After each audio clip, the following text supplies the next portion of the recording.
Wadonje wach mar kwayo. Sani nyithindo mose apply ne hola ni gin nyithindo 138 mowaseyudo applications magi mose donjo. Kuom magi ne nitie nyithindo manobedo placed gi jo KUPS, Kenya University Colleges Central Placement Service. Nyithindo manobedo placed gi jo KUPS mondo donje mbalariany ne gin nyithindo 153. Koro nyithindo gi 138 ose apply sani, to kuom 138,000 gi nitie nyithindo 12,000 mose oro kwayo kata appeal mondo mi banding margi wane kaka nyalo konyogi nikech samoro ne ok giketo information maber. Magorom nade ponono? Moro kwayo mondo mi oloknegi banding. Moro kwayo osechopo 12,000. Kuom 138 ka 12,000 oseoro kwayo. Manya bedo ni yudo manyien maromo 2,000 nikech juma mokalo na 10,000.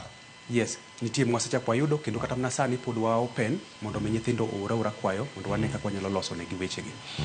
To kapok wadonjo kanyo, kapok wadonjo kata mar kar kwayo ni, akwayo ni mondo nyithindo mapoko apply nikech wan gi jogewa moko maseche moko be pod onge information, pok ging'eyo ni to kare nitie kaka inyal konygi e yor donjo e mbalariany ni. Koro akwayo ni joma pok apply gi portal pod wayawo. Koro wakwayo ni mondo gidhi gi apply. To kuom joma seche moko pod nigi achiedh nade maparore ni to ginyalo timo nang'o nikech samoro noketie band 5, to band 5 mineno ka samoro yuto mar jonyuol ni piny.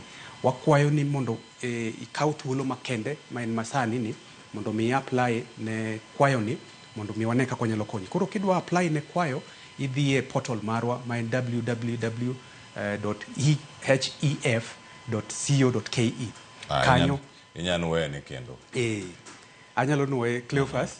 Portal marwa mikwayo miori kwayo ni en www.hef.co.ke.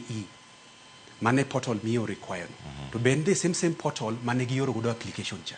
Koro donja kanyo nitie kar kwayo, kar kamioro godo kwayo no. To kiseoro kwayo to wabro neno kaka consider.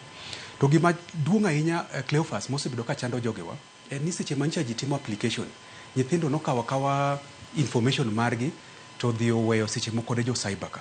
Koro kikawo information idhi keto ne joka, samoro gimbe gidich nikech gine ohala, keto mana information mathin, koro details magi ka ok oketo malong'o. Samoro ni ai family ma samoro mar do, kata samoro ai family ma samoro jomoko janyuol samoro nigi chronic illness, nigi tuo mokete piny, kata samoro owuon in disabled.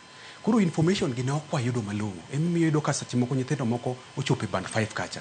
Koro sani ne jok mano oseoro ka, be kaka ni winjo PS owacho cha, within 3 weeks bang' jumbe 3 kama to ningo be ni iseyudo duoko mari ni to waloso weche nigo idonje band machielo koso duoko mari chalo nade. Koro wakwayo mana ni kik ibed ga thiedh nade ni miti weyo ni ok idhi ikwayo kata yoro kwayo mondo mi wane kaka nyalo joli mondo mi chop kata mane band moro ma samoro nyalo mi konyruok. Koro wakwayo mana ni kamoro amora ma intie kiwinjo weche seche machalo kama, kawa thuolo makende, kik ibuogi. Koponi ne ine band 4 kata ne ine band 3 to samoro in orphan, kawa thuolo makende mondo mi dhi chiw information mondo wane kaka nyalo loso ni weche ni. Collins, kapok ibiro kata kuom jotwak mamoko ma pontiere karka ka wantie ka kod Carlos Abich kachal koda ka Boniface Ododa, jopuonjre makamagi miwacho ni ponono nochiwo information marach. Bende paro ni gin kod nyalo mano mar chiwo information makare sani e appeal kama